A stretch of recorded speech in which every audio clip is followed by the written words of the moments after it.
What if one monitor could do it all? Monitor, wireless video, internal recording, live streaming. One screen for YouTube shoots, client playback, and even IRL streaming. That sounds impossible, or at least too good to be true. But back at NAB, I got a glimpse of what this monitor might become. But it was still pre-production, just a promise. But now I've got the real thing. And I'll be honest, I have been shooting video professionally for over 10 years. I've seen some monitors from pretty much every major brand. Some great, some overhyped. So when I hear all-in-one, I get a little skeptical. I'm not here to review this thing or give you a rating. This isn't that kind of video. Accsoon did sponsor this video, and they've supported this channel for a long time, but they didn't script anything or ask for any type of approval.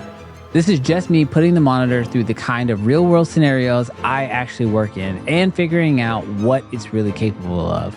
So without further ado, let's see what it's really made out of. I cracked the box open and the first thing I noticed was how light this thing was. Not in a cheap way, just unexpectedly thin and compact. I was bracing for some kind of bulky monitor body, but no, it feels premium, but portable. Then I see the 4 antennas, not 2, but 4. Okay, this isn't your typical field monitor.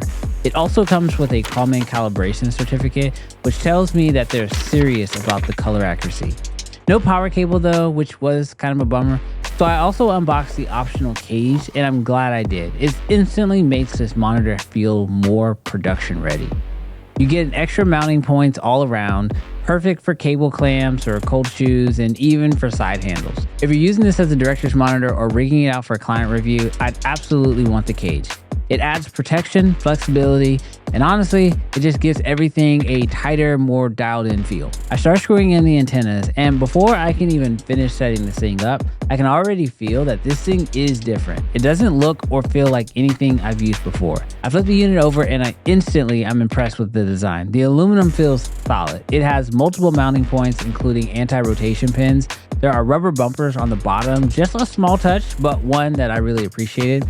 It has dual NPF battery slots on the back, and they're positioned cleanly, but I do wish that they supported hot swapping in a different manner. The unit draws power from both batteries simultaneously. I really wish it would draw power from just one and then allow me to swap that battery as I have a full secondary battery on the back of the unit. There are also physical buttons along the top edge of the monitor that are fully customizable. You can assign them to different tools such as peaking, LUTs, toggling those on and off, or even de-squeezing for anamorphic mode. It's one of those underrated features that I actually use a lot on set.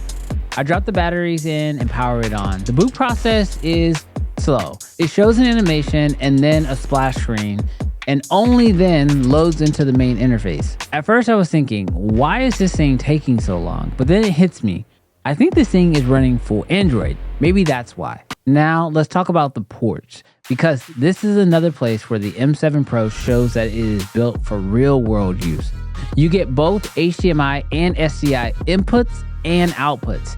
HDMI supports up to 4K 60 and SDI goes up to 1080 60. It's important because that means that I can use this on literally any job, whether I'm plugging in a monitor from one of my cameras for a YouTube shoot, or I'm feeding in a signal from a broadcast camera on a multicam production.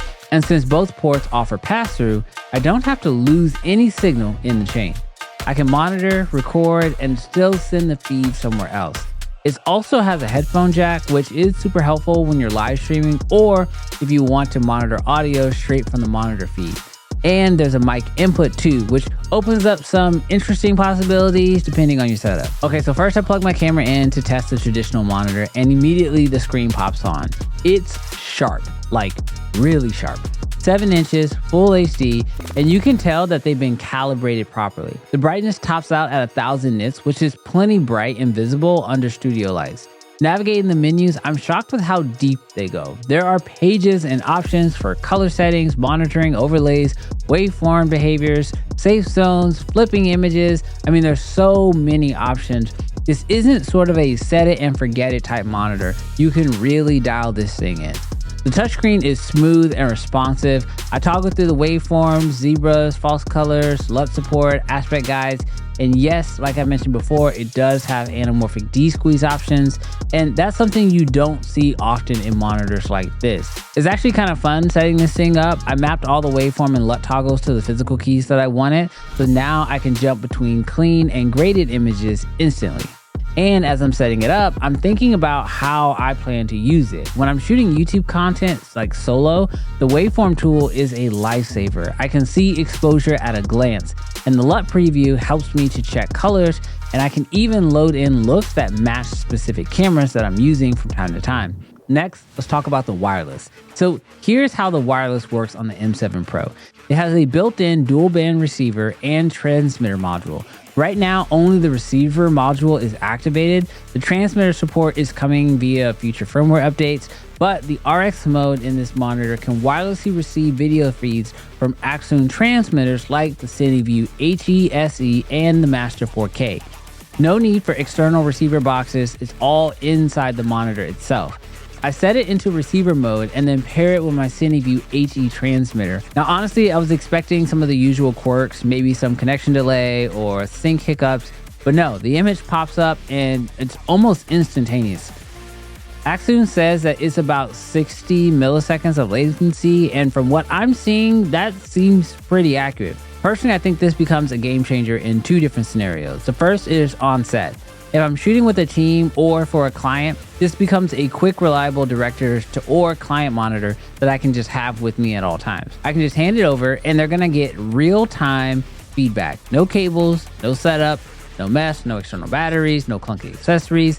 It just works. The second, and maybe more important for me, is when I'm shooting solo. It can be difficult to shoot by yourself. But what's nice is I can set up my main camera, walk away, and still monitor wirelessly wherever I am, whether I'm setting focus, framing, or just trying to get a shot, recording myself from across the room. I now got full visual control without running back and forth. So in both cases, this isn't just a monitor, it's a wireless solution that simplifies everything. Now, this next feature, I didn't realize that this thing could do, but it is a much needed addition. And that is, I didn't realize that this thing could record internally.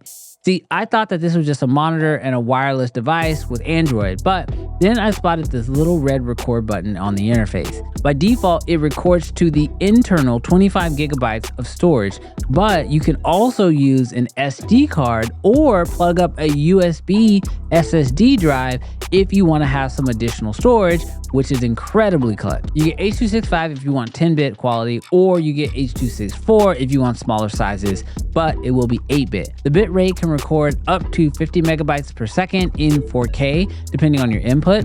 Now, this isn't going to replace ProRes, and I don't think it's really meant to, but as a backup option, this could absolutely save your shoot. Now, this next feature is something that I definitely could see myself using a lot, but maybe most filmmakers won't, and that is the fact that this thing has built-in live streaming. So this monitor runs on Android, which sounds like it would open the door to all sorts of streaming apps, but there's a catch.